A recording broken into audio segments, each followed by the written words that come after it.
E agora eu convido para compor a mesa e passo a palavra à coordenadora de mesa, professora doutora Alexandra Garcia, que vai conduzir a realização da conferência que será proferida pelo professor doutor Antônio Augusto Gomes Batista.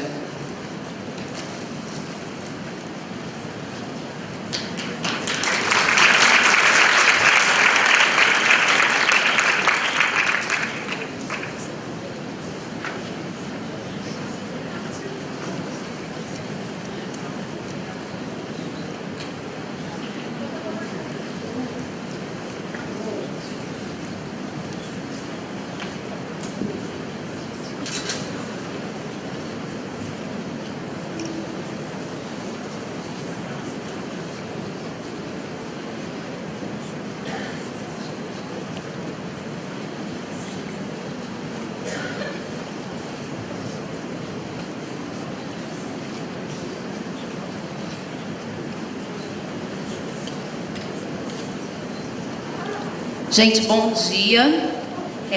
Eu quero começar hoje agradecendo a presença de todos aqui, né, e agradecer a presença de cada um dos professores presentes, né, professores que fazem as escolas e educação a cada dia.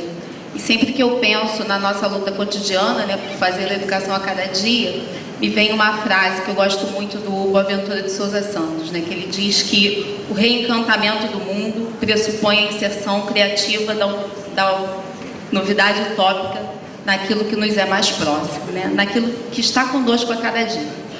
Estamos hoje reunidos para encerrar esse ano de trabalho, como todos já falaram aqui na mesa de abertura, né? Com todos os percalços que isso significou, com todas as lutas, pontuando os aspectos teóricos, os aspectos políticos do trabalho que viemos desenvolvendo durante esse ano, né?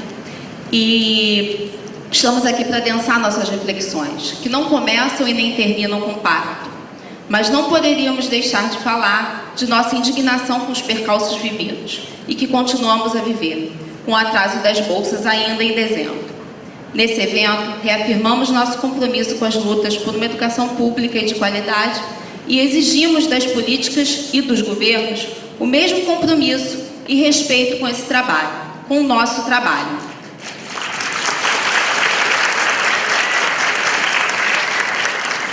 É com o espírito dessas lutas que continuamos hoje nossas reflexões no seminário e passamos a palavra ao professor doutor Antônio Augusto Gomes Batista, que dirige a coordenação de desenvolvimento e pesquisa do Centro de Estudos e Pesquisas em Educação, Cultura e Ação Comunitária, CENPEC.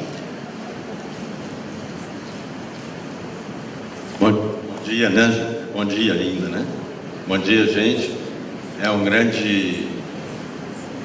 Estou muito feliz em estar aqui.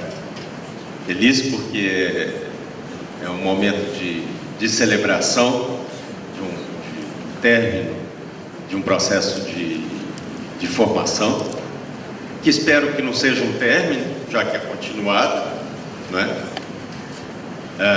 Mas a conclusão de uma etapa de um processo de formação. Feliz porque... como vocês disseram, foi um processo de formação que foi inspirado no proletramento. Eu tive a oportunidade, na época que o proletramento foi construído, eu dirigia o CEALI, que foi um dos centros que construiu parte do proletramento e um dos cadernos do proletramento.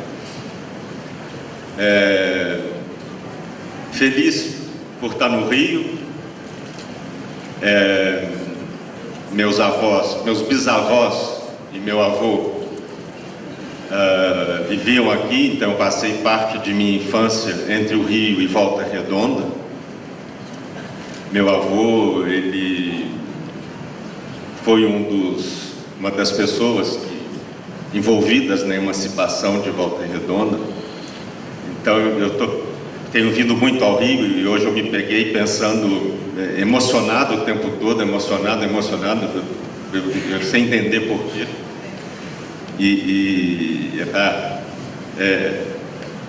É o porcaria do Jaime Martins, que é o meu avô. me lembrando dele, me lembrando do envolvimento dele com o Estado do Rio e do meu envolvimento com o Estado do Rio. Então, há muitos motivos para eu estar feliz aqui com vocês. Há ainda o compromisso meu e da instituição em que eu trabalho com duas coisas que estão acontecendo aqui. O SEMPEC tem duas grandes lutas, duas grandes bandeiras. Uma é a ampliação e a diversificação do letramento da população brasileira. Essa é uma das coisas pelas quais a gente luta. Uma outra é a valorização dos educadores e especialmente dos professores brasileiros. E é isso que nós estamos fazendo aqui. É isso que vocês estão fazendo. É isso que eu, com vocês, estamos fazendo aqui agora. Então vamos trabalhar para que essas coisas aconteçam. Vamos lá. Como a Ludmila falou, eu não vou lembrar, várias pessoas falaram aqui. Na verdade, material algum pode ser entendido como uma coisa estruturada, mesmo que eles queiram ser estruturados, né? Ou mesmo que gestores queiram estruturar, queiram fazer materiais que estruturem a prática da gente. Uma fala, um material, uma aula, uma conferência, seja qualquer coisa, elas vão gerar sempre mais falas, mais discursos, vão gerar respostas ao que vai ser falado. Então, sempre que alguém disser alguma coisa, e vocês sabem disso muito bem, sendo aqui um pouco sexista, sempre que alguém fala, eu estou brincando, viu, gente? Era para vocês terem rido agora. Sempre que um homem fala, a mulher fala, não fala? Não é isso que a gente reclama de vocês? Né? Sempre que alguém fala, o outro fala. Então, sempre que um material fala alguma coisa, diz alguma coisa, ou pretende dizer alguma coisa, ele vai, ao mesmo tempo, gerar uma resposta ao que ele diz. Então, nada é completo, nada é estruturado, nada é fechado. Foi assim. Mesmo quando ele queira ser. A gente pode, às vezes, subverter completamente, porque a gente não aceita, não concorda, ou a gente pode depois mudar o modo de pensar, começar a pensar outras coisas, ou porque no dia seguinte a gente acordou começando, a realidade faz a gente ver as coisas de um modo diferente. Uma das coisas que eu acho muito interessante, e como um dos temas das mesas à tarde vai ser o sistema de ciclos, eu acho que uma das coisas muito interessantes, embora tenha problemas, do material do PNAE, ou do pacto, porque uma das coisas legais dele é propor um compromisso dos entes federados em torno da alfabetização. Uma das coisas que eu acho legais é uma espécie de currículo que ele tem. Muito simples, que são aqueles direitos, eu não vou lembrar o nome todo, direitos ou objetivos de aprendizagem, né? Que fala o quê? No ciclo de alfabetização se espera que o aluno aprenda. Muitas pessoas pensam que isso não combina muito com o ciclo, porque ele reparte o ciclo em anos.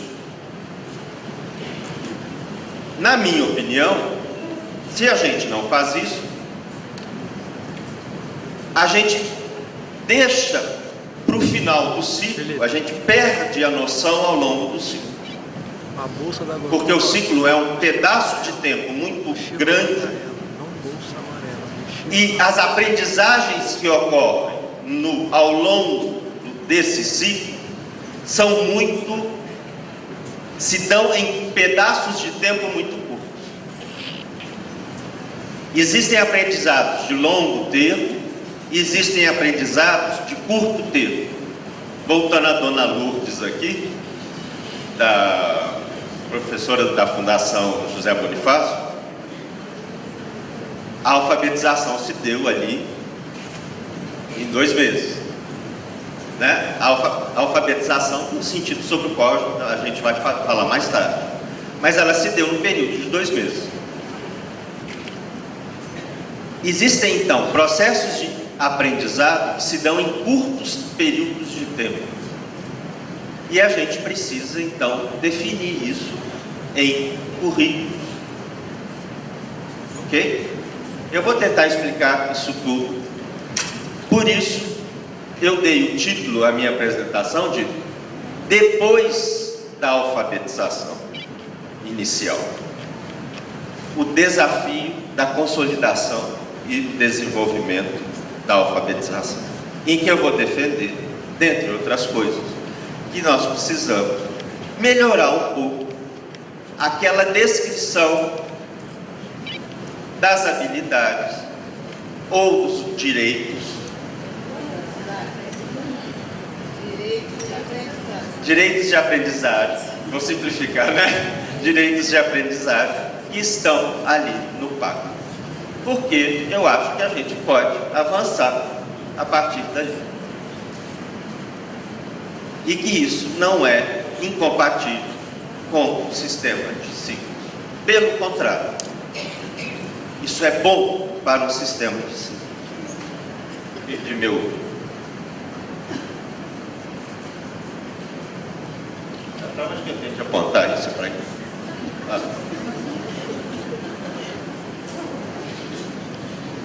E eu vou discutir, então, para isso, perspectivas curriculares para a consolidação e o desenvolvimento da alfabetização.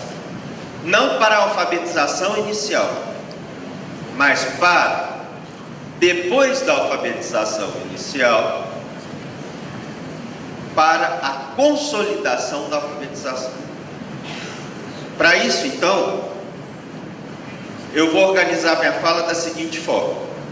Primeiro, eu vou ter de fazer uma distinção entre essas duas coisas sobre as quais eu estou falando aqui, sobre a alfabetização inicial e sobre o desenvolvimento ou a consolidação da alfabetização. O que são essas duas coisas? Isso vai me obrigar também a distinguir alfabetização de letramento. Muita coisa que vocês estão cansados de saber, mas eu vou precisar distinguir. O que vai ser mais importante para mim é distinguir alfabetização inicial, consolidação da alfabetização, ok? No segundo momento, eu vou ter de justificar por que eu preciso fazer, eu vou dar uma justificativa para vocês sobre por que é necessário prestar atenção na consolidação da alfabetização. Depois de ter explicado o que é essa história de consolidação da alfabetização. Em terceiro lugar, eu vou apresentar 3 tomadas de posição sobre essa história de consolidação da alfabetização e vou dar um exemplo para vocês. Esse exemplo é sobre uma questão que eu acho, em minha opinião, é muito pouco tratada no pacto, e é minha esperança de contribuir para a formação de vocês, que é a questão da fluência em leitura. Eu estou ficando meio obcecado com essa questão, e ultimamente eu tenho falado muito nela. Ok? Então, eu vou ter uma fala organizada em 4 partes. Na primeira parte, eu vou fazer essa distinção entre alfabetização inicial e consolidação da alfabetização. Na terceira na segunda parte eu vou justificar por que é preciso prestar atenção na consolidação da alfabetização. Na terceira parte, eu vou fazer 3 tomadas de posição, 3, como se diz? Eu vou fazer 3 compromissos aqui com vocês a respeito dessa questão. E vou dar um exemplo para vocês de como é isso no currículo, tá ok? Usando a questão da fluência. Tá claro? Mais ou menos, né? Então vamos à distinção. A distinção é a seguinte: qual a diferença entre alfabetização inicial e consolidação e desenvolvimento da alfabetização? Por que fazer essa distinção? Então vamos lá. A alfabetização inicial é o domínio dos conhecimentos e habilidades que permitem... Não, a alfabetização, desculpa. A alfabetização como um todo, né, é o domínio dos conhecimentos e habilidades que permitem a leitura e a produção dos textos. É um processo contínuo, embora ele tenha um fim. É o grau de autonomia em leitura e produção de textos que pode marcar o término da alfabetização. Quer dizer, a pessoa consegue ler e escrever sozinha, sem a ajuda de um leitor, sem a ajuda de um produtor do texto. Isso falando de um modo mais geral. Vamos ver isso. Depois disso, estamos apenas... O que ajuda a perceber o término é que, depois da alfabetização, de um modo geral, da alfabetização como um todo, nós estamos apenas no campo do processo de domínio de diferentes gêneros, de distintas práticas de leitura e escrita, quer dizer, no campo da participação em variadas práticas de letramento. Depois da alfabetização, a gente está no campo do aprendizado de novos gêneros, de novas práticas. Por exemplo, depois da alfabetização, o que acontece é que eu entrei, eu vou fazer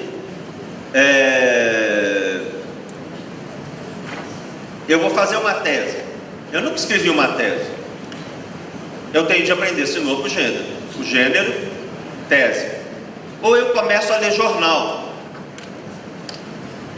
E um novo jornal de adulto. Eu preciso aprender a ler esse tipo os gêneros que estão dentro desse tipo de suporte que tem a ver com a esfera jornalística. Tá claro? Eu começo a ler um romance de adulto. Então eu começo a ter de me familiarizar com esse novo gênero. Eu começo a ter novas práticas de leitura e escrita, então isso tem a ver mais com o letramento, que é algo que acontece antes da alfabetização e que continua durante a alfabetização e depois da alfabetização. Tá claro isso, gente? Então a alfabetização é uma coisa que começa, termina, mas o letramento ele se dá, é um processo de educação, vamos dizer assim, que se dá ao longo de toda a vida. Ele não termina, é um processo que se dá, ele é sem fim. A gente vai se letrando, continua a se letrar, vamos dizer assim, por toda a vida. São novos gêneros que aparecem. Novos gêneros no computador, multiletramentos, como esses gêneros novos que aparecem no computador, por exemplo, que tem imagem, que tem não sei o que tem não sei o que lá, em que a gente, como é que se lê isso? E os filhos da gente ajudam, e assim por diante. Tá claro? Então, a alfabetização, embora seja um um processo que é relativamente contínuo, ele tem um término. Mas ele tem também, a gente pode fazer aí 2 cortes nesse processo, para fins didáticos. Só porque é bom para ensinar. É uma finalidade didática. É fundamental separar esse processo. Isso é que a gente chama de discretizar. Cortar esse processo, fatiar esse processo. Que é perceber subprocessos dentro desse processo mais amplo que é o da alfabetização. É dividir esse processo em etapas. E aí eu estou propondo que sejam 2 etapas. A etapa da alfabetização inicial e a etapa da consolidação ou do desenvolvimento da alfabetização. Ok? O que aconteceria? É esse que é o esquema. A gente teria, primeiro, a alfabetização inicial, depois o desenvolvimento da alfabetização. Ao longo de toda a vida, o letramento. O letramento, ele começa a partir do momento que a gente tem interações com a escrita, isso vai ao longo da vida. E a alfabetização inicial, se a gente quiser, ele pode chegar para cá também. A partir do momento que a criança faz perguntas sobre o funcionamento da escrita, sobre o que é escrita, como ela representa, ela está aqui e vai se dando. Quando ela começa na escola, é uma questão de política pedagógica. Mas a criança, a partir do momento que ela tem interações com a escrita e pergunta, lembram da Emília Ferreira? O que é escrita? O que ela representa? Como ela representa? Ela já inicia o seu processo de alfabetização, independentemente da escola. Ok? Para mim, o que eu estou propondo aqui para vocês hoje é que o que entra na alfabetização inicial? O domínio do princípio alfabético. Ok? Estão muito quietos aí. O que é domínio do princípio alfabético, gente? É o domínio, é fazer a hipótese alfabética, né? É saber que a escrita representa as sílabas. Peguei vocês não estão prestando atenção. Eu não estou interessando. Representa as sílabas? Não. Representa? Não. O que da fala? Cada som da fala. É só esse lado aqui que é bom. De onde vocês são? Muito bem.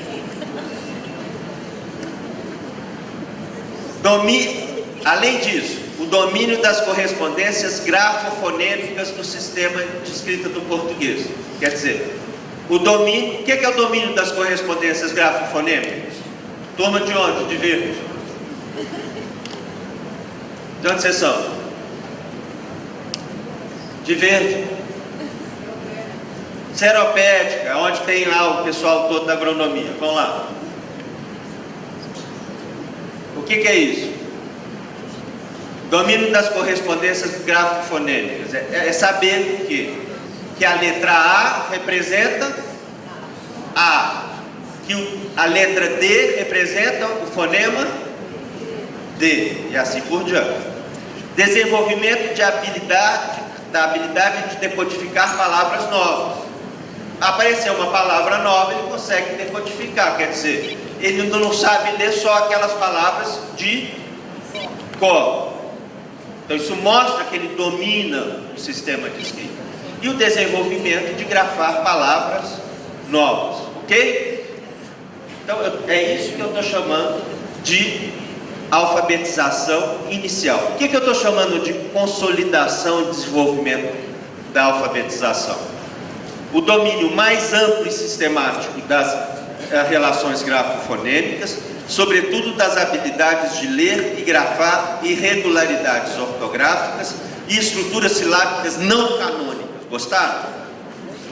É aquilo que é bom para falar para supervisor. Ah, vocês não têm supervisor, né? Não tem na rede? Tem? Para impressionar supervisor? Quando vocês querem?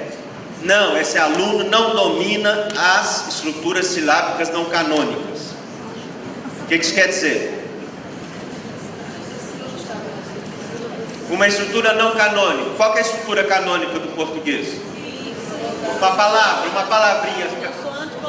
Casa, canônica. Uma não canônica. Crase. Não é? Por que não crase é não canônica? Porque não é consoante vogal. Quando a gente quer julgar forco e faz com uma palavra bem difícil, a gente põe sílabas não canônicas. Aquisição progressiva da fluência e leitura na leitura e em escrita, eu vou voltar a isso, e o domínio das capacidades de compreender e produzir textos escritos com autonomia, ok? É isso que eu estou chamando de consolidação da alfabetização. Esse foi o meu primeiro objetivo, o objetivo da primeira parte, que foi o de fazer essa distinção, ok? Gente, daqui a pouco eu estou entrando aí, hein? Estou descendo. Ok? Está claro essa primeira parte? Então, uma justificativa. Por que é importante trabalhar a consolidação da alfabetização? Por que a etapa da consolidação e desenvolvimento da alfabetização é um desafio? Dê uma olhada aí nessa matéria do jornal que diz o seguinte: alfabetizados, mais saiu na imprensa aí, está no Globo, saiu no Globo. Alfabetizados, mais de 40% dos alunos não sabem ler e escrever. Prova, isso foi uma prova, que foi uma avaliação que foi feita dos alunos de terceiro ano. Prova aponta falhas na alfabetização em escolas públicas e privadas. O que será que é isso? Alunos são alfabetizados. É engraçado isso, né? Leia de novo. Alfabetizados, mais de 40% dos alunos não sabem ler e escrever. Como é que a gente pode interpretar essa manchete? Não é estranho? Eles são alfabetizados, mas não sabem ler e escrever. Com a chave, com aquilo que a gente discutiu antes, dá para entender agora esse título? Quer dizer, eles eram alfabetizados, eles tinham a alfabetização inicial, mas não o desenvolvimento e a consolidação da alfabetização. Quer dizer, eles sabiam que, vamos voltar? O domínio do princípio alfabético,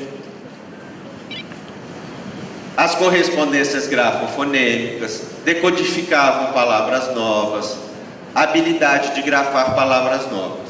Mas eles não tinham fluência em leitura, não tinham a capacidade de compreender e produzir textos escritos com autonomia. Então, qual o problema que havia, segundo o jornal, ao final do terceiro ano? Eles eram alfabetizados, igual a Dona Lourdes, desculpa, a professora a Dona Lourdes, ela alfabetizou em 2 meses, era a alfabetização inicial, mas faltou a consolidação da alfabetização, que é um processo um pouco mais longo, que toma mais tempo ao longo do ciclo inicial de alfabetização. Vejam outra matéria, essa agora é da Folha de São Paulo. Estudo aponta que aluno da rede pública chega pior à primeira série. Estranho esse título. Vejam uma parte da matéria. Dá para ler? É uma matéria que utilizou uma pesquisa que se chamou Projeto GERES, Geração 2005, que foi um estudo. Espera aí que eu não vou deixar vocês lerem ainda não. Que foi um estudo que acompanhou a evolução do rendimento em leitura de toda uma geração de alunos. Ela foi acompanhando como é que os alunos entraram na escola em 2005, depois como é que eles terminaram em 2005, no primeiro ano. Era ainda a escola com os alunos entraram com 7 anos e não com 6. Depois como é que eles saíram em 2006, como é que eles saíram em 2007, depois em 2008, como eles terminaram o ensino fundamental. Em algumas capitais e outras cidades, no Rio, em Belo Horizonte, em Salvador, em Campo Grande e em Campinas, tá ok? Então é um único estudo no Brasil que sabe como é que as pessoas, como é que as crianças vão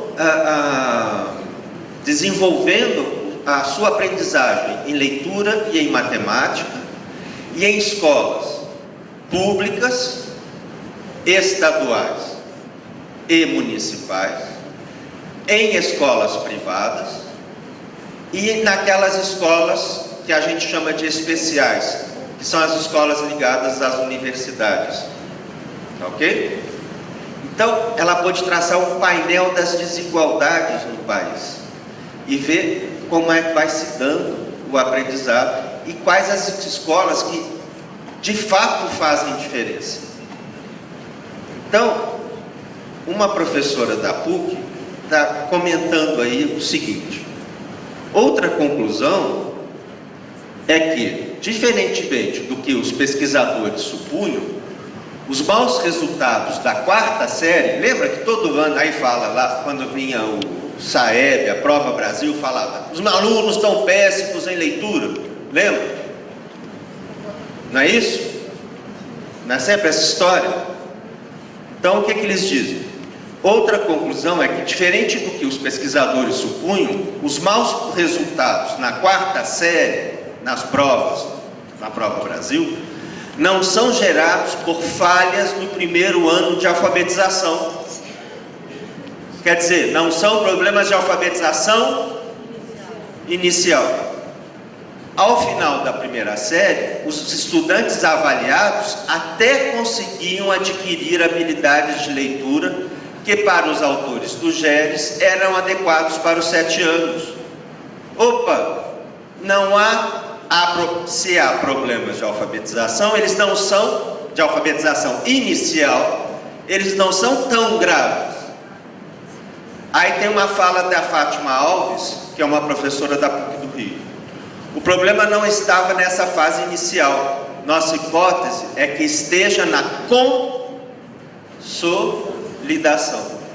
Em vez de reforçar a leitura e a interpretação dos textos, muitos professores, e aí não é uma questão de professores, vamos corrigir a parte, muitas escolas, muitos currículos, muitos materiais, podem estar partindo para etapas seguintes, como ensino de normas gramaticais, ou como ensino de outras coisas, depois nós vamos ver o que afirma a Fátima.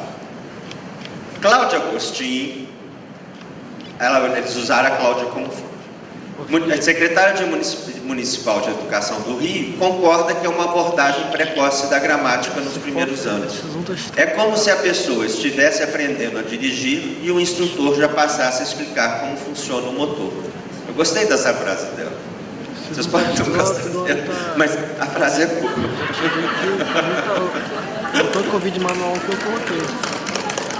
O que os dados do GERES mostram? Olha só que interessante. Isso aqui a gente poderia, não tem tempo, mas a gente poderia explorar de diferentes formas. Está dando para ver o gráfico? Gráfico é fogo, né? Tem hora, dá uma preguiça, né? Mas olha aí. Ó, estou apontando uma coisa para cá, olha.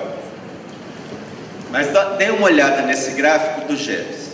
Ele representa aqui quando os meninos entraram no primeiro ano. Eles fizeram uma avaliação de leitura. Aqui no final do primeiro ano, aqui no final do segundo, final do terceiro, final do quarto, quando eles concluíram o ensino, os anos iniciais do ensino fundamental. Ok? Eu só estou mostrando para lá, esquecendo de vocês, né? Bom, o azul, essas escolas especiais, são as escolas dos colégios universitários. São elas que vão melhor. Ok? Essa azul mais clarinha são as escolas particulares. O amarelinho são as escolas municipais. E, desculpa o pessoal das estaduais, o rosa são as estaduais. Ok? Primeira constatação. Olha a diferença de como cada grupo de escolas começa. Estão vendo?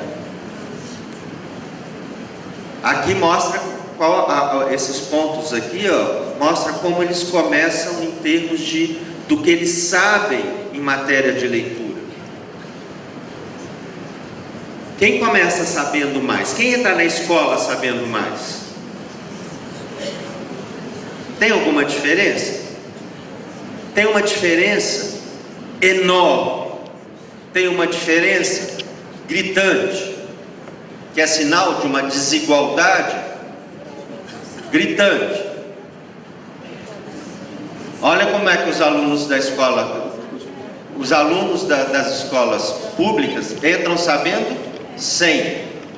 Os alunos das escolas públicas e das especiais e das particulares entram sabendo em torno de 140. Eles entram praticamente alfabetizados, porque eles se alfabetizam nas escolas, na pré-escola. Aqui eles não entram alfabetizados. Então o grande esforço das escolas públicas é em alfabetizar essas crianças. Aqui não. Esse é um retrato, um dos retratos mais claros da desigualdade educacional que existe no país e do eu não consigo falar essa palavra, alguém tem que me apartheid educacional que existe no país, entre escolas privadas e escolas públicas. Não concorda, não? Quem? Olha o que sabem aqui, entram sabendo, e olha o que entram sabendo aqui. Isso mostra uma grande segmentação do público. Não, esses são os dados dessas capitais aqui. Quer dizer, esses são os dados, mostram isso, né? É claro que existem escolas privadas, existe uma segmentação das escolas privadas, mas no conjunto você tem isso. Sim, é uma diferença social que se traduz numa diferença de rendimento na entrada e que continua ao longo. Não há como é que chama? Uma diminuição. Não, eu vou mostrar outra coisa. Outra coisa que é uma coisa boa para as escolas públicas. Opa!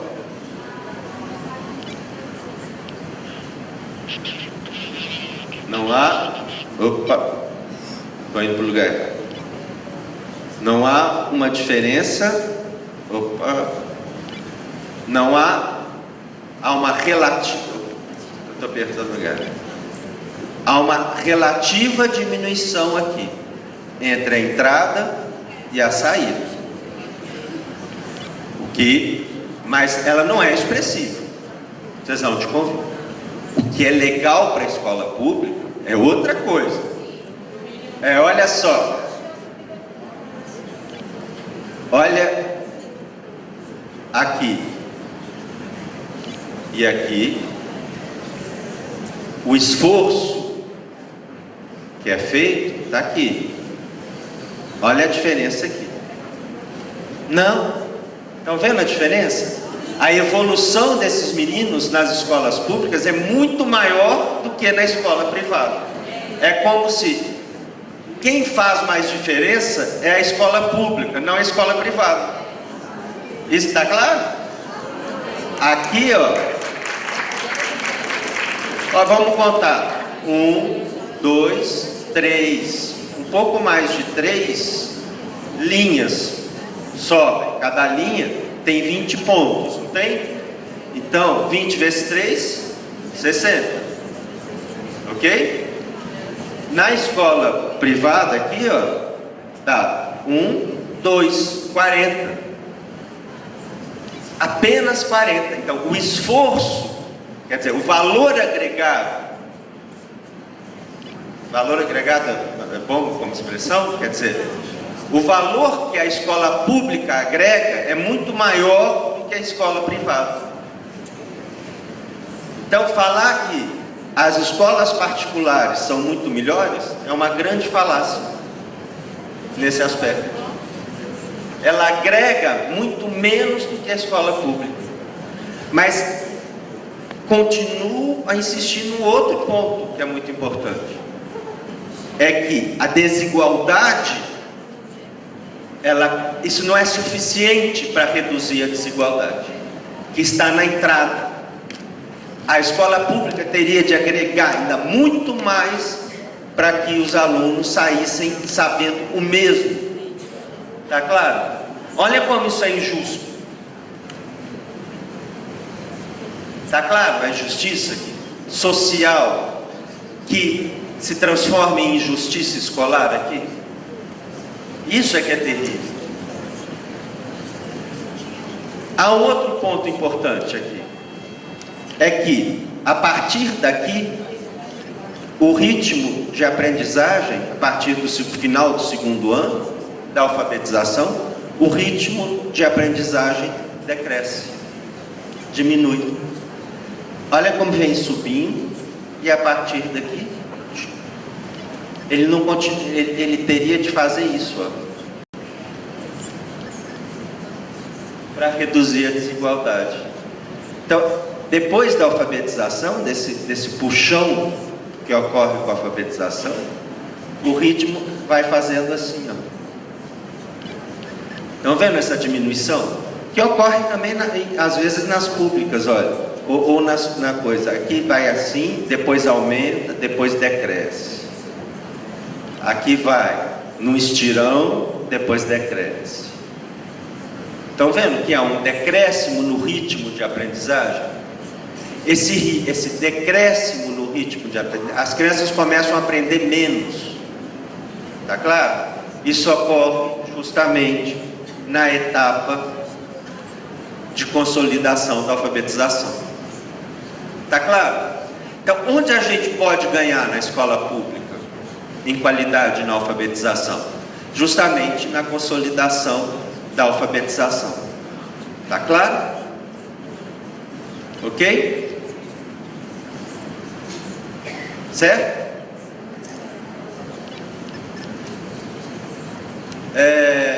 Eu falei para vocês então que eu faria uma distinção e apresentaria uma justificativa de por que é importante trabalhar com a consolidação da alfabetização. E que eu faria 3 tomadas de posição. Primeiro, é preciso que as escolas e as redes de ensino assumam que a etapa, isso é uma consequência, que a etapa de consolidação e desenvolvimento da alfabetização merece tanta atenção quanto a primeira etapa, a alfabetização inicial. E deve, por isso, ser objeto de um conjunto de esforços deliberados e sistemáticos por meio do desenvolvimento de práticas curriculares voltadas diretamente para esse fim. Onde é que isso está aparecendo no pacto? Ok? Vou deixar isso para vocês, não precisa sair correndo anotando. Segundo, para o planejamento dessas práticas, é necessário que as escolas e redes de ensino discutam as finalidades da consolidação e do desenvolvimento da alfabetização no primeiro ciclo. É necessário ter clareza em relação ao domínio da leitura e da escrita esperado ao final do primeiro ciclo do ensino fundamental, bem como ao final de cada um dos anos que compõem esse ciclo. É esse o meu ponto de vista. O que o aluno tem de saber no final do primeiro ano, no final do segundo ano, no final do terceiro ano? Se não se faz isso, a gente se perde ao longo de um ciclo que é muito longo em termos de tempo. Por isso, um currículo é muito importante. O currículo as expectativas não, era expectativa antes. Os direitos de aprendizagem são muito importantes em dar algumas diretrizes mais gerais, mas eles não são suficientes como currículo.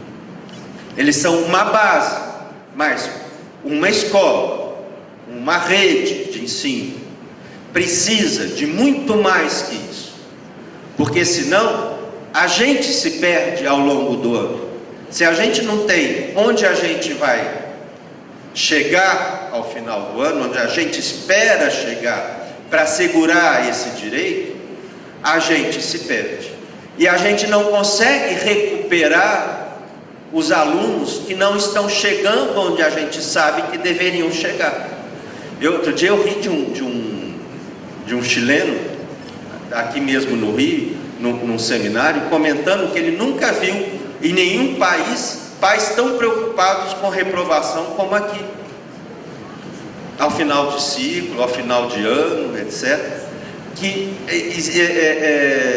existe uma cultura mesmo de repetência no Brasil, porque nos outros países, os alunos que não estão aprendendo, eles vão sendo recuperados ao longo do ano, mas só vão sendo recuperados porque as pessoas sabem muito exatamente, os professores, os educadores, sabem muito exatamente o que eles precisam ensinar. E isso não é uniformização.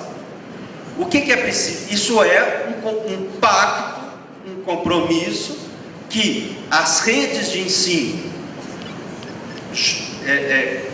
estabelecem com a sociedade, com os pais, em torno das finalidades do ensino.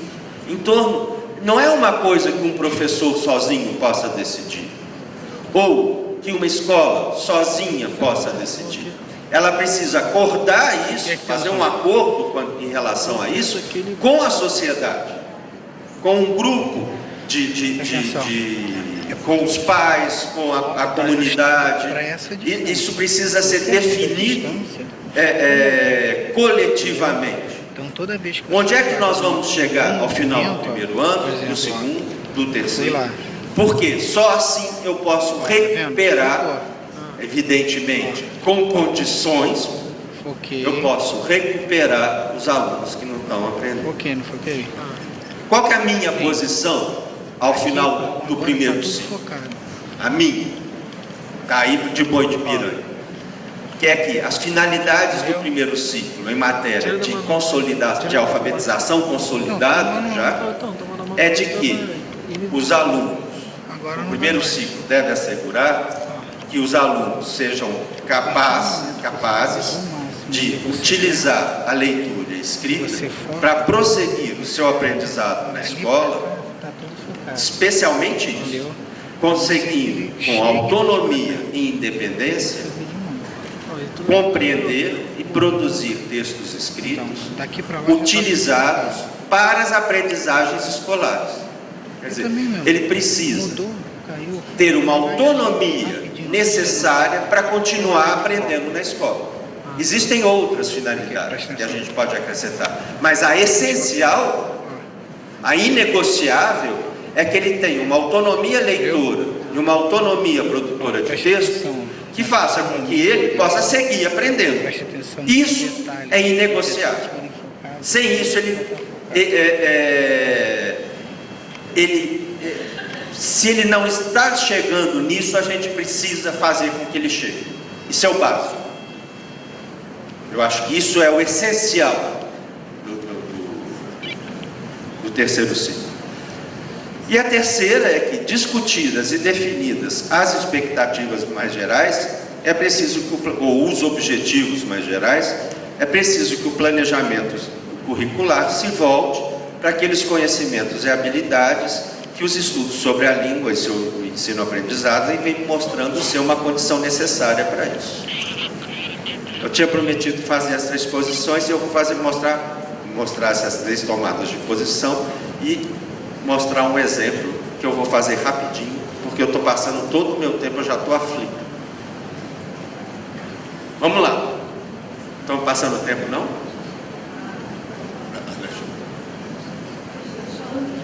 Alexandre, ainda tem um tempinho? 10, 4. Então eu vou fazer isso com tranquilidade. Então, dá um exemplo em termos de leitura, que eu acho que é no espírito daquilo que tudo gera mais resposta, gera mais discurso, né? O ensino da compreensão leitora, né, o desenvolvimento da compreensão leitora tem muitos componentes. Ele não se reduz a uma coisa só, não se reduz a um elemento só. Tem vários componentes curriculares que precisam ser trabalhados quando a gente está formando um leitor. Uma primeira dimensão é a inserção do aluno e a sua participação na cultura escrita. É ele visitar a biblioteca, conhecer a biblioteca e a feiras de livros, é ele participar, manipular livros, é ele desenvolver atitudes favoráveis à leitura, né? A negociar valores. A gente sabe que meninos, em geral, veem a leitura como uma atividade feminina. Então, em geral, eles tendem a recusar a leitura, principalmente certos gêneros que são femininos, são vistos como femininos, como poema, como romance. Então, eles tendem a recusar. Não, isso é coisa de menina, não quero saber, porque isso ameaça a construção da sua identidade masculina. Então, tem toda uma questão dos significados e da participação na cultura escrita que precisa ser trabalhado na escola. Esse é um primeiro componente. Um segundo componente muito importante é o trabalho com as estratégias de compreensão leitora, que é um jeito de trabalhar a compreensão. Existem outros jeitos, outras abordagens. Internacionalmente tem-se hoje enfatizado muito o trabalho com o conteúdo e não com a estratégia. A gente pode falar depois sobre isso. Um componente que não está aí, que é muito importante, que a gente tem deixado de lado no Brasil, e nunca trabalhou muito bem no Brasil, é o vocabulário. A exploração, não do vocabulário de um texto, mas o trabalho com o desenvolvimento do vocabulário do aluno, tanto oral quanto escrito. E existe a questão da fluência em leitura, que é muito pouco trabalhada no Brasil. Já foi muito trabalhada com gente da minha idade, mas tem sido cada vez, a partir de um certo momento, pressupôs-se que alfabetizou, vai adquirir a fluência por si mesmo. O que é isso de adquirir fluência? Tem 3 componentes da fluência em leitura. O primeiro componente importante é a precisão da leitura. Um segundo é o automatismo na identificação das palavras. E um terceiro, esses 2 é o que asseguram a velocidade na leitura. E um terceiro componente é a prosódia ou a leitura, e é a leitura expressiva. Tudo isso parece que é esquisito, mas é um elemento que sem isso a compreensão não ocorre na leitura autônoma. Pode ocorrer numa leitura feita por outrem, por uma outra pessoa, mas ler sozinho, ler por si mesmo e ao mesmo tempo compreender, não é muito difícil se eu não leio com fluência. Está claro isso? Quer dizer, eu sobrecarrego, eu vou tentar mostrar isso depois para vocês, daqui a pouco. Eu sobrecarrego meu cérebro e o processamento cognitivo se eu não leio com fluência, e assim eu não consigo compreender. Eu não libero o meu cérebro para compreender o texto. Eu vou mostrar daqui a pouco.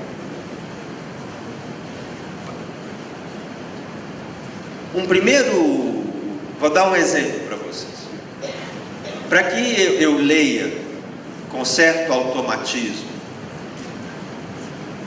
e leia com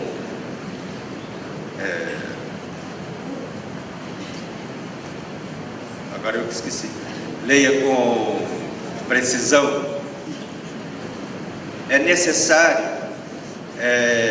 que eu pare de analisar as palavras e eu reconheça as palavras. Vou tentar mostrar isso para vocês como uma brincadeira. Vocês podem ler essa palavra em voz alta? Por favor, leia. Podem ler.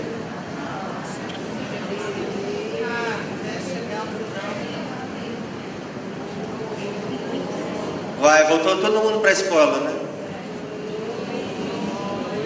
Hã? Dói ou dor? Hã?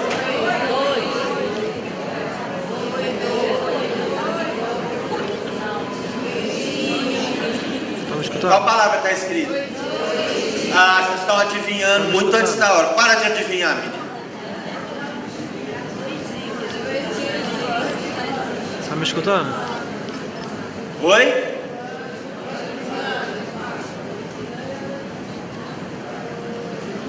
Está me escutando?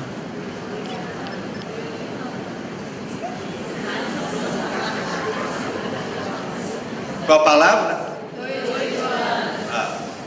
Eu ter colocado Está me escutando?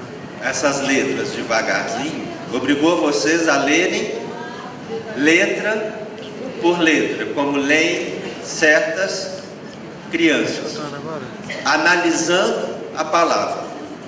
Impediu que vocês lessem de uma forma como vocês leem atualmente como leitores maduros, não é? Vocês tiverem de analisar a palavra e não reconhecer uma palavra que vocês já conheciam. Está me escutando? Então vocês usaram esse processo de análise de palavras. As crianças em geral, quando leem assim, o sentido só veio no final da leitura da palavra. Então, esse tipo de processamento sobrecarrega a minha atenção. Eu estou tendo de ler letra por letra, letra por letra, letra por letra, e eu não consigo chegar à compreensão. Vejam essa outra palavra. Vocês podem achar então que é culpa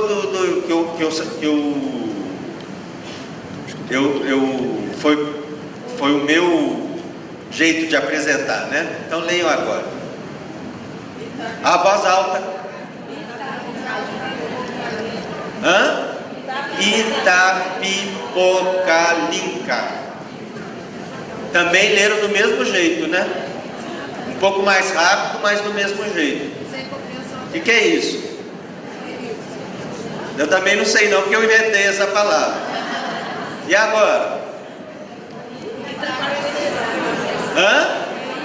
Itaquaquecetuba. Esse é um pouquinho mais fácil, né?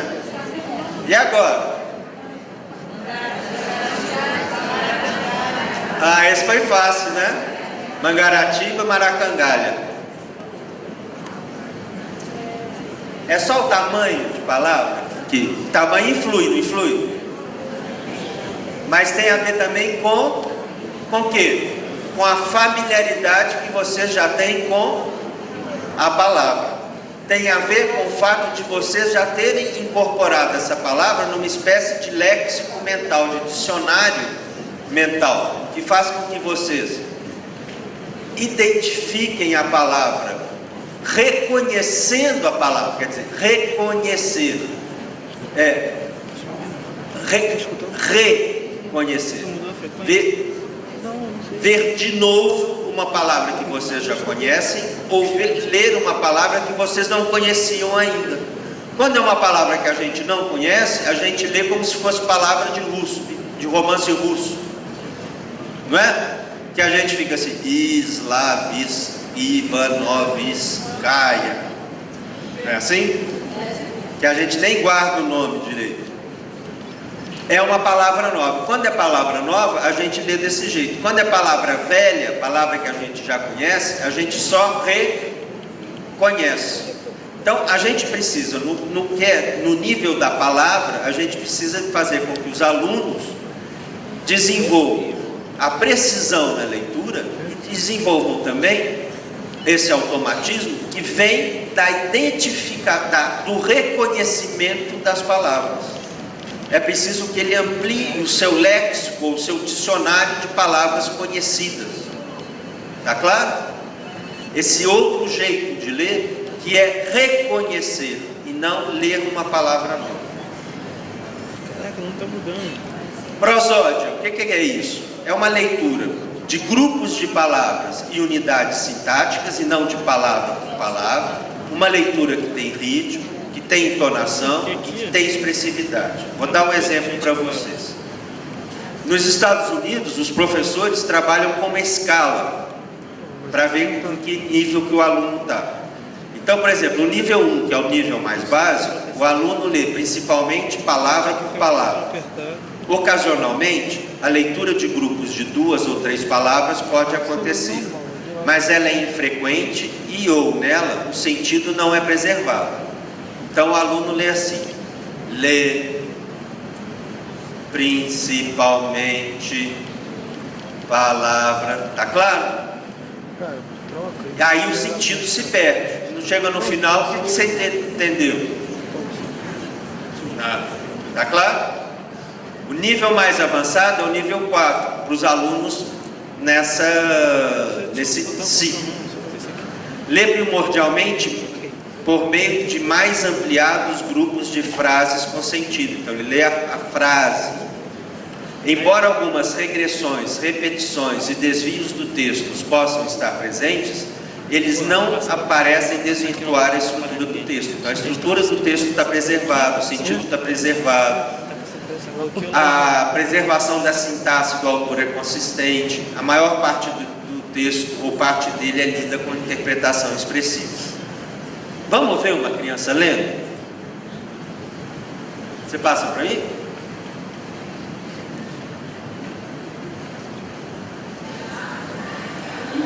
O desenhista. A professora pegou Jutinha na sala de aula, desenhando caricaturas de seus amiguinhos. Tomou seu caderno e disse: vamos mostrar para a diretora.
e mais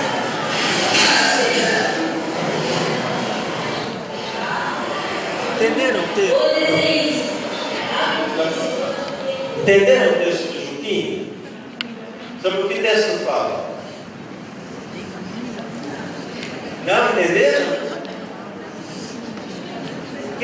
Qual a história que o texto conta? Conta a história do Juquinha.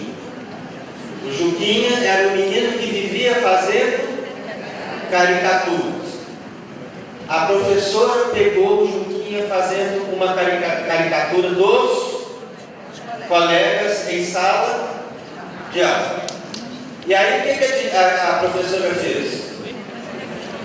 Levou para a diretora. Toda professora adora levar aqui, né? E o Juquinha parece ser tipo um daqueles. Depois eu pergunto. E aí, o que a diretora falou com o Juquinha? Muito bonito, hein, Juquinha? Aí mas ela disse isso com ironia. E aí o Juquinha entendeu que era ironia? Não, ele tomou ao pé da letra. E aí ele disse: bonito mesmo, de verdade, diretor. Mas o que impede de dizer que é bonito, em geral? A modéstia, né? A modéstia impede de dizer, e ele conclui como?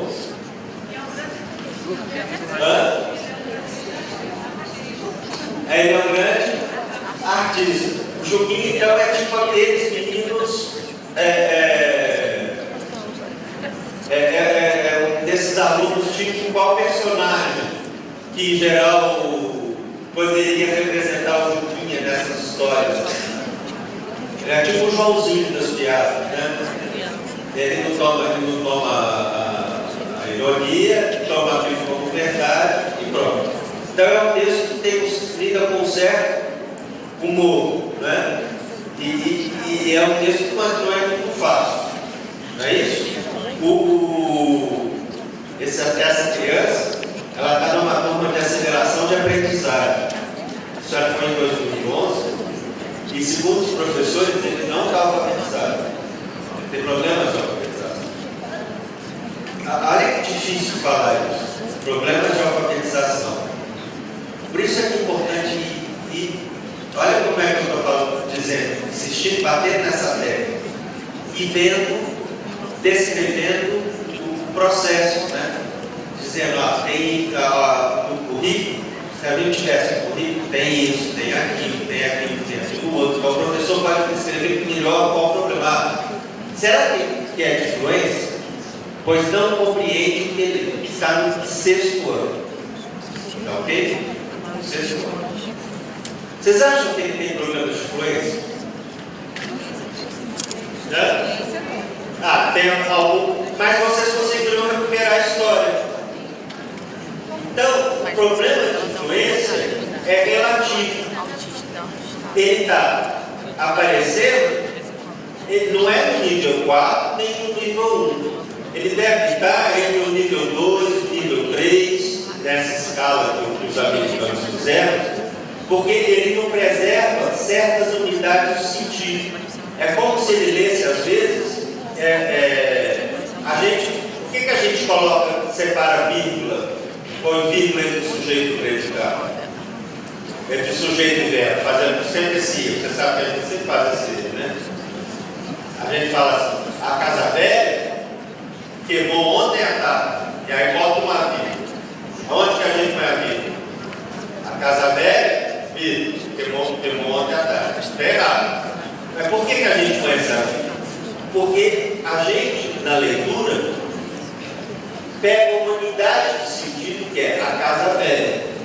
Ele esquece, ele não preserva algumas dessas unidades de sentido. Então ele está com alguns problemas na fluência e alguns problemas na leitura de palavras novas. Ele está precisando ampliar esse vocabulário no que diz respeito a palavras novas. Parece que são esses dois problemas que são mais comuns no Juquinha, não, na criança. O que a gente pode fazer para desenvolver a fluência? Primeiro, é a exploração sistemática das relações entre letra e sons, o que não é o caso dele. Especialmente aqueles com maior número de sílabas, por meio de sua leitura e análise, entendendo os elementos constituintes das sílabas, separação de palavras em sílabas, análise da estrutura da palavra. Isso não é necessário com esse, vamos chamar de Juquinha. Não é necessário com o Juquinha. Está mais avançado. O que parece que é necessário trabalhar com o Juquinha são aqueles outros dois elementos, alguns elementos que têm mais a ver com o automatismo na leitura e com a leitura expressiva, que vão possibilitar que ele compreenda melhor o texto, que é a articulação entre os seguintes procedimentos. Primeiro, o professor ou um leitor fluente atua como modelo, lendo em voz alta. Que é o professor, ele vai lendo e vai mostrando como se lê. Todos os modelos atuais de desenvolvimento de leitura fluente são meio vigotskianos. Então o professor vai lendo e vai mostrando. É assim que ele serve como modelo. Segundo, o professor ou um leitor fluente fornece um suporte à leitura do aluno, enquanto o aluno mesmo está lendo silenciosamente. Para isso, ele lê em voz alta o texto, chamando atenção para os elementos prosódicos, para os sinais de pontuação que evidenciam os elementos do texto. Tá ok? Então o professor lê em voz alta e o aluno vai acompanhando, às vezes até com o dedo mesmo. Tá ok? Outro exemplo de exercício é a leitura silenciosa repetida de um mesmo texto pelo aluno e depois a leitura em voz alta desse texto para a turma ou para um grupo de colegas. E para isso os professores têm inventado coisas super legais, porque ele vai ler um texto como se ele fosse um jornalista. Então monta uma televisão dentro de sala e aí ele lê o texto dentro de sala. Em vez de o professor ler um poema o poema do dia, é um aluno que prepara a leitura do poema daquele dia. E assim por diante. Mas tudo isso, gente, sempre em atividades significativas, em que os outros colegas não conhecem o texto e assim por diante. Não é aquela coisa mecânica. No meu tempo, a gente tinha, para mostrar que tinha sido alfabetizado, a gente preparava o texto e ia para a sala da diretora, ler em voz alta para a diretora. A gente morria de medo, aquelas coisas todas. Às vezes era até legal, porque tinha os exibidos, né? Mas são atividades significativas, atividades em que a linguagem de fato é utilizada em situações discursivas. Então tem um monte de jeito de fazer isso de um modo legal. E a leitura silenciosa e extensiva de textos. Isso faz com que a criança, que antes ela tem de ficar prestando atenção, é como se ela ficasse prestando atenção para ler o texto, esse texto que está escuro aí, para ela chegar ao significado representado por essa janelinha aí, ela ficasse tendo de ficar caçando o texto escuro que está aí no texto, ela passe dessa situação a essa situação. O texto ele passa a ficar transparente e o significado é que vai aparecer. É isso que vai aparecer para ele. Ele sai disso aqui para a compreensão da opacidade do texto para os significados, os diferentes significados do texto. Eu prometi para vocês então que eu ia fazer uma distinção separando a alfabetização inicial da consolidação da alfabetização. Eu ia dizer em seguida, prometi também que em seguida eu iria dizer por que é tão importante dar atenção à consolidação da alfabetização. Eu mostrei para vocês que, em minha opinião, uma das principais formas de desigualdade nas séries iniciais é construída pela consolidação da alfabetização e não pela alfabetização inicial. Pelo menos é o que mostram os dados do GES. Em função dessas desigualdades escolares construídas pela consolidação da alfabetização, eu apresentei 3 tomadas de posição, defendendo,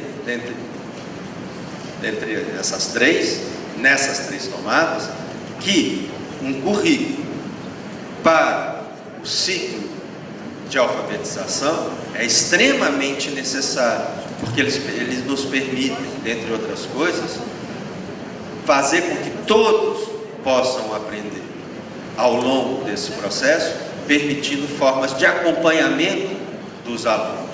E para isso eu tenho um exemplo, que foi o da fluência. Espero com isso eu tenha possibilitado continuar a conversa, que vocês, continuar o discurso, continuar dado uma resposta ao discurso, ou às conversas que vocês tiveram a partir do proletramento, a partir do pacto, a partir das discussões que vocês tiveram, e que vocês, a partir dessa agora, possam continuar outras conversas e outros processos de desenvolvimento profissional, porque no fundo, a formação antes de tudo, a formação continuada antes de tudo, desenvolvimento profissional. O que vocês estão fazendo é se desenvolvendo profissionalmente. Espero que vocês possam, tenho certeza que vocês podem contar com diferentes instituições para fazer isso. Uma delas é o CEMPEG.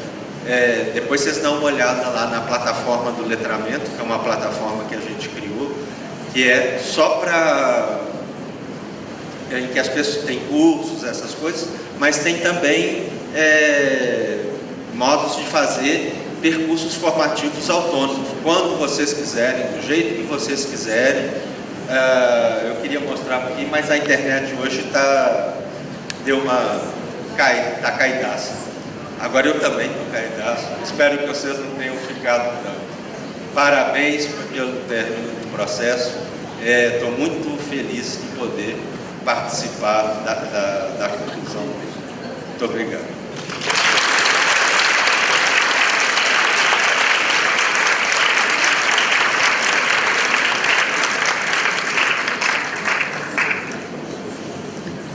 Bom, obrigada, professor. Convencionalmente, uma conferência não tem debate, né? Mas eu acredito que é complicado a gente receber uma pessoa que não está sempre com a gente, que traz questões, né, que ampliam, né, nossas questões, que nos permitem outros diálogos, e a gente, pelo menos, não querer colocar, né, um pouco dessas questões e fazer algum comentário. Como a gente está com o tempo um pouco apertado, a ideia é que a gente faça apenas um bloco, né, com comentários e sugestões, e ele disse que depois fica disponível, porque ele vai ficar o dia todo no evento, se alguém quiser continuar a conversa. Então, eu acho que vou abrir imediatamente para alguém que queira comentar, colocar alguma questão.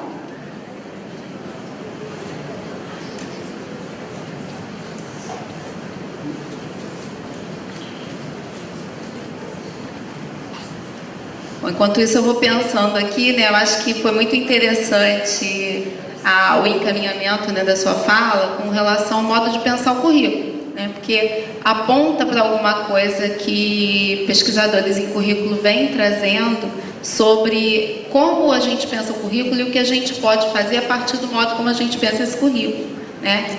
E as questões que se apontam hoje trazem um pouco dessa possibilidade de pensar o currículo como produção, né? Ou seja, não o currículo em sua materialidade, como estamos habituados, né, aquele conteúdo do currículo, mas o que esse currículo produz, né, com as experiências de aprendizagem com sujeitos que estão envolvidos na operacionalização dessas experiências, né? Então, acho que é interessante quando a gente pensa na situação que você trouxe do vídeo, né? Por exemplo, a questão da ampliação dos repertórios. Sem olhar para esse sujeito, como é que eu posso pensar essa ampliação dos repertórios?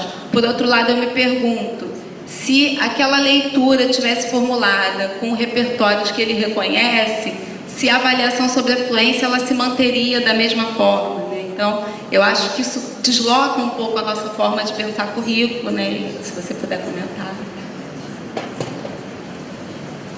Currículo é uma coisa difícil, às vezes, de discutir. Mas vou começar pelo Juquinha. Pelo Juquinha. Que, aliás, é um menino do estado do Rio.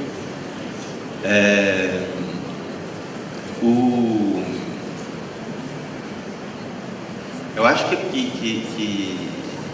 eu penso que, em primeiro lugar, que a função da escola, que a escola tem de trabalhar com a zona do desenvolvimento proximal, né? Então, ela tem de trabalhar com algo à frente da experiência do Juquinha. Ele tem de partir de alguma forma, ele tem de partir, ele tem de levar o Juquinha à frente do que ele sabe. Então ele tem de trabalhar contextos que o Juquinha não conhece. Eu acho que esse é o primeiro ponto. Com vocabulário que ele não conhece. Ali naquela situação, era uma situação de diagnóstico, eu esqueci de dizer para vocês. Então, era fundamental que tivesse coisas que dessem pistas para saber onde trabalhar. Então, ali dava para saber que era preciso trabalhar com vocabulário, que era preciso trabalhar com a leitura, com a ampliação, com o reconhecimento de leitura, com as estratégias de reconhecimento de leitura, e que era preciso trabalhar com os aspectos prosódicos da leitura no que diz respeito à fluência. No caso da fluência, porque era o único aspecto que estava sendo trabalhado mais lá. Em outras experiências, a gente acrescentava questões de compreensão também, porque a gente viu que as duas coisas estavam muito ligadas. E então trabalhava as duas coisas juntas. Então, esse é o primeiro ponto. Mas se a gente não tivesse uma espécie de grade de descrição de processos que compõem o que o Juquinha deve aprender, a gente não teria como trabalhar. Por isso é que eu acho que o currículo é tão importante, porque ele descreve o que se deve ensinar, o que se deve aprender e o que se deve ensinar. Eu acho que isso deve ser feito em vários níveis. Eu acho que existe um nível da escola, porque tem a ver com a comunidade, tem a ver com o território que a escola está. Eu acho que tem um nível que da rede de ensino. Então tem a ver com o município, por exemplo, quando se trata de uma rede municipal. Às vezes, em outro ponto, tem a ver com o Estado, quando se trata de uma rede estadual. E acho que tem a ver também com o nível federal, porque nós somos também uma federação e precisamos ter também uma espécie de projeto, não propriamente de projeto, mas precisamos de construir um conjunto de valores e de uma cultura que é comum. Então, um currículo que seja legal, sob o meu ponto de vista, é um currículo que preserva uma cultura comum a todos os brasileiros, abrindo a possibilidade de haver partes que são da escola, partes que são dos municípios, partes que são dos estados, mas que define o que é comum a todos os brasileiros, como uma forma de definir um princípio de justiça para todos. É uma forma de definir uma escola justa, do ponto de vista é uma defesa muito próxima da que faz o Dubé, o Marcel Caé, que é preciso definir quais são as aprendizagens comuns a todos. E comuns a todos significa que eu devo estudar a história da África, que eu devo estudar história de outros grupos sociais. Entendeu? Não se trata de uma homogeneização, mas de uma diversificação no comum, no que deve ser compartilhado. No caso da leitura, é definir, dentre outras coisas, o que quando todos os brasileiros devem aprender, devem ser alfabetizados, em que consiste essa alfabetização, para que essa escola brasileira seja justa com todos. Ludmila quer apresentar uma questão. Eu vou pedir que, se mais alguém tiver alguma questão, já sinalizar, porque aí a gente faz um bloco, tá? Para podermos seguir para a próxima. Não? Bom, gente, então vamos encerrar, vamos agradecer, né, ao professor e partir para a sequência da nossa programação. Elaine vai falar alguma coisa. Gente, eu vou pedir que as formadoras e as coordenadoras locais fiquem aqui por 5 minutinhos, tá? Depois do término da palestra. São 5 minutinhos, eu prometo, tá bom? Coordenadoras locais e formadoras. Obrigada.